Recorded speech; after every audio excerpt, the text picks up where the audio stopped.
Okay, we're talking movies. I'm Cakes here with Swank, Luke, and Dave, or Dub, whatever you want to call him. And we're talking movies. Let's start by going around the room and talking about the last movie you saw. I watched The Hunger Games a couple nights ago. Enjoyed it. Thought it was pretty dark for a teen movie, but I did enjoy it. Anybody else seen that? I have not seen that yet. I didn't get to see the beginning of it, but I did get to see the end, and it was pretty darker than Harry Potter and stuff. Pretty brutal. I didn't see it either, but I did see the movie that they based it off of, the Japanese movie Battle Royale, which is one of my favorite movies. Very entertaining. So, but there's a lot of violence and dark themes in there too. So I thought that they would probably bring in some of that for the Hunger Games story, I guess. So The Hunger Games is based off the Battle Royale. Well, it's kind of the same concept. Like, I think Hunger Games, they just use like a freshman class, like in high school. Is that it? Yeah, I don't know if there's a really school structure in there, but Okay, because that's like with Battle Royale, it's like they have like a class, and then they're just trying to, I mean, it's sort of like a population control, which I guess that's what Hunger Games was, is what I heard. But, Spoiler alert. not really. But go ahead. Oops. I think Hunger Games is a little bit more futuristic sci-fi than Battle Royale is Yeah. more of a critique on TV and education yeah, system. yeah, youth and Yeah. other fun stuff. Luke, what was the last movie you saw? I went to go see The Campaign with Will Ferrell and Zach Galifianakis, and that was pretty funny. It was ridiculous, but good satire. Good movie to watch before the election year. Is it true to form with like the last maybe 5 or 6 Will Ferrell movies? Don't get too hyped up about it, and then when it's funny, you kind of or enjoy it a little bit more. Yeah, just going. It's gonna be Will Ferrell being over the top, ridiculous, and Zach Galifianakis being goofy and weird, and a lot of dirty jokes and violence. But it's funny. Yeah, just go in. Just don't have any preconceived notions. Yeah, that movie, Everything Must Go. I like that movie quite a bit. That was, I think, the last movie that I saw with Will Ferrell. Yeah, he's actually pretty good at something when he's like subtle too. He's actually pretty well rounded. Yeah, I think. Stranger Than Fiction. I did like Stranger Than Fiction a lot. I kind of I think Will and Zach. I am very intrigued by that movie though, definitely. Blades of Glory was a classic movie I didn't get too hyped up for, and we watched it one night and I laughed my head off. You know, it's John Heater being Napoleon too, and whatever. It was pretty funny. Ben, what was the last movie you saw? It was actually the old classic Jaws, but the Blu-ray cut, and it looks amazing. Nice. And it sounds amazing.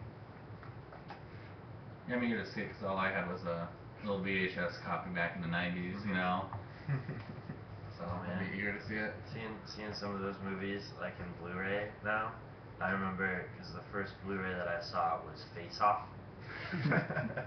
Now, like, I remember just one time, like, when Nick Cage gets like blown away by like an airplane engine that like it's like a jet engine turns on and he like flies across the hangar, and then like he hits the wall and then you can just see that it was his stunt double clearly. So, At least it was a stunt double, not just a Sack. puppet or whatever. Sack of potatoes. At the end. I'm trying to think about the last movie that I saw. I guess I've been rethinking about this movie that came into work called We Are What We Are. Have you guys heard of that? No. It's like a Spanish film about like a family of cannibals, and they just like refer to it as like the ritual, but it's all about like survival and like I mean I guess like the premise of it. I mean this happens right away. It's like they lose their father, so it's like they lose their provider. So it's about a family struggling. What, is there a time period set in, or?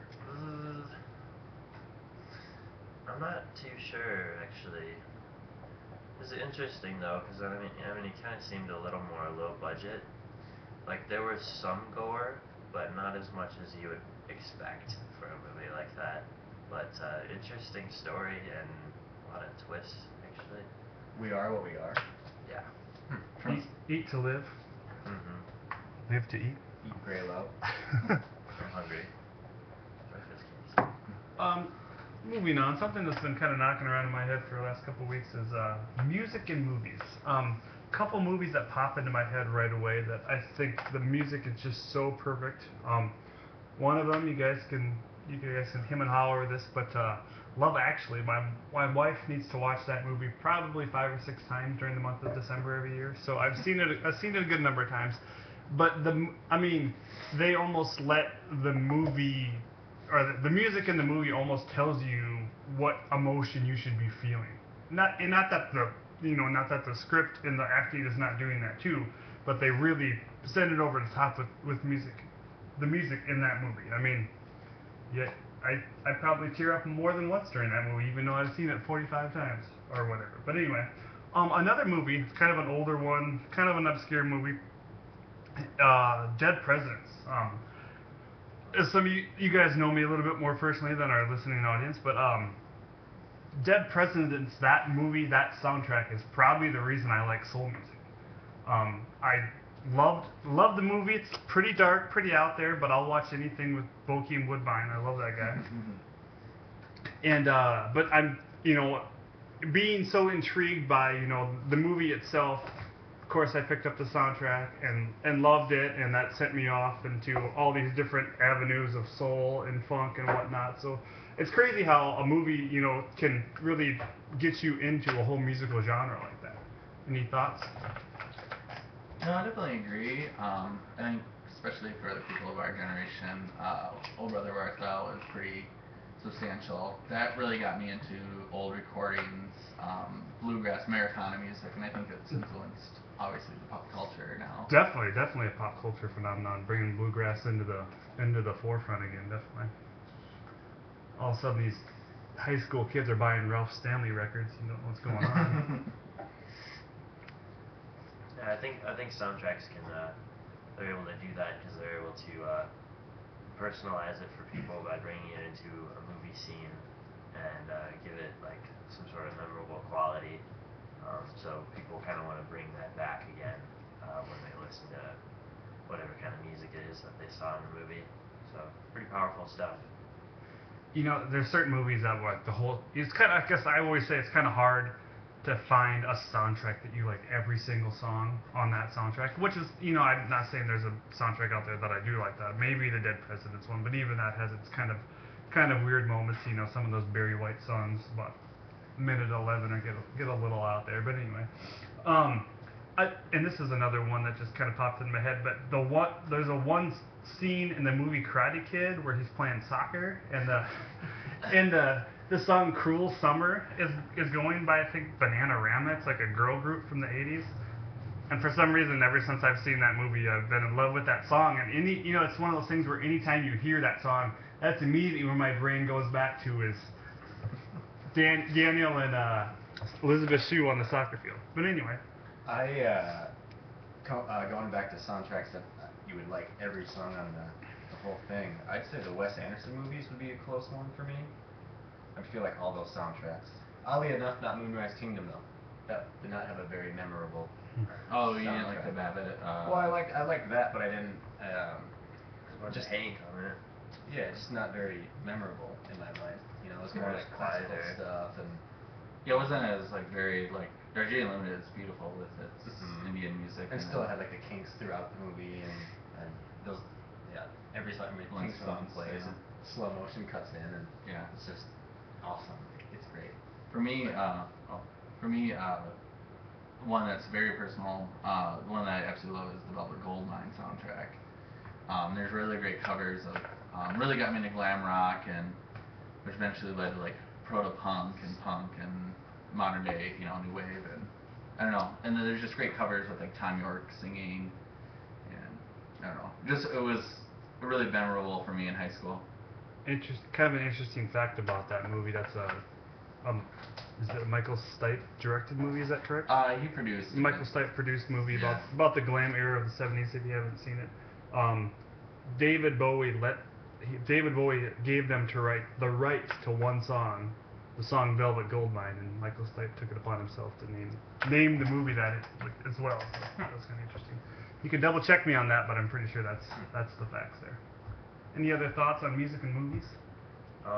One fantastic soundtrack that I just thought of was for Bringing Out the Dead. That Scorsese picture with Nicolas Cage. It's a great movie too. But that soundtrack, while he is just losing his mind and driving an ambulance around, it's just like playing like Rolling Stones and Van Morrison and like some really good rock and roll hits on there, and then like a bunch of soul and stuff like that is on there too. Johnny Thunder, Can't Put Your Arms Around Memory. I believe that's who sings it. It's a pretty great song for you. Sums up the whole movie.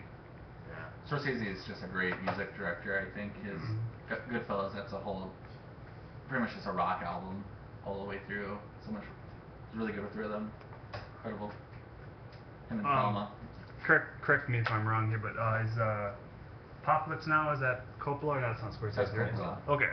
That's another moment I think that kind of popped in my head in movies. When that movie starts and they're playing, or maybe it's not when the movie starts, but immediately when they get to the jungle in Vietnam, they're playing "Run Through the Jungle" by Creedence Clearwater Revival, and it's kind of another one of those moments in a movie where you're starting to really feel it. It's almost like, I don't know if that song was written for that movie or whatnot. I'm not that old, but it's just another perfect moment, where the song is, with what is going on in the movie. That and The Waterboy. Isn't that song in The Waterboy? When he's driving Yeah, that I think so. tractor on the interstate or whatever. It's been a long time since I've